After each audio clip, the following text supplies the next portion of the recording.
Today's video is dedicated to you guys who say, Tom, I do not want to change my own oil. I do not want to crawl underneath my own car. I don't want to do any of that. And to that I say, okay, no problem. Let me work with you. Let me give you some ideas and tips and techniques that you can use to protect yourself by using something as simple as painter's tape. What I want to talk about is what you should do before you take your car in there. Let's say, for example, you're going to do the most common thing, and that is the oil change and tire rotation. Okay, and sometimes they'll package that with some kind of an inspection. But let's say you're going to go ahead and do that.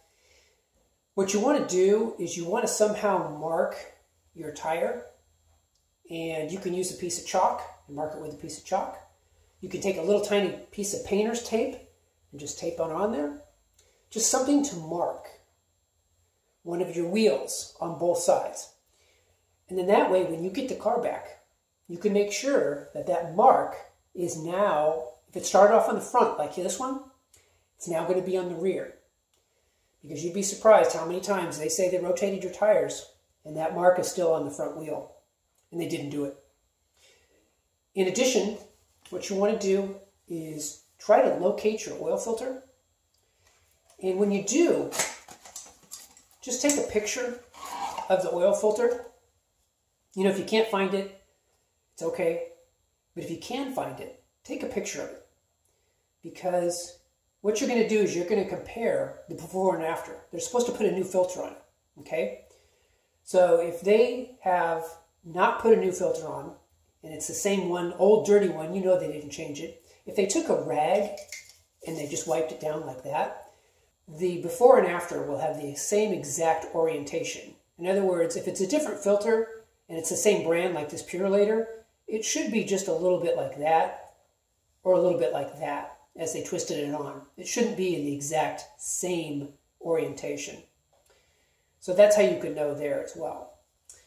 Now, if you have a canister type filter, there's going to be a canister in the front of the engine, and you're going to pull it up, and out comes a canister type oil filter. Now, this one's harder to mark, right?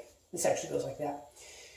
This one's harder to mark, but what you can do is you can actually mark the canister itself. In other words, you can put a little piece of painter's tape where the top half of the canister meets the housing. Okay, kind of on the back side, just stick a little painter's tape on there, press it down. And then that way you can see if that painter's tape is still on there and still covering that crease, that gap, they didn't change it. So essentially what I'm talking about is you're just going to be checking their work to make sure they're doing the work they're claiming to have done. Lastly, what you want to do, go ahead and look at the oil. Pull the dipstick before you take the car in. Take a picture of the oil. Take the dipstick out, put it on a paper towel, take a picture of it. Okay? And then when you get the car back from them, pull the dipstick, put it on a paper towel, take a picture of it. If the oil looks exactly the same, it's dark, exactly the same, they probably didn't change it. Because really it should look a little bit lighter unless they're using a specialty oil like a Royal Purple, which is a naturally dark oil. I know Toyota sometimes has some darker oils that they use as well. Other than that, the oil should look cleaner and it should look different. If it looks exactly the same, they probably didn't change your oil. So those are 3 things that I want you guys to do before you take your car into either a shop or the dealership. Okay? Just to protect yourself and just to make sure they're doing the work. That is all for this video. If you like these videos, feel free to like and subscribe. And I look forward to talking to you guys on the next video.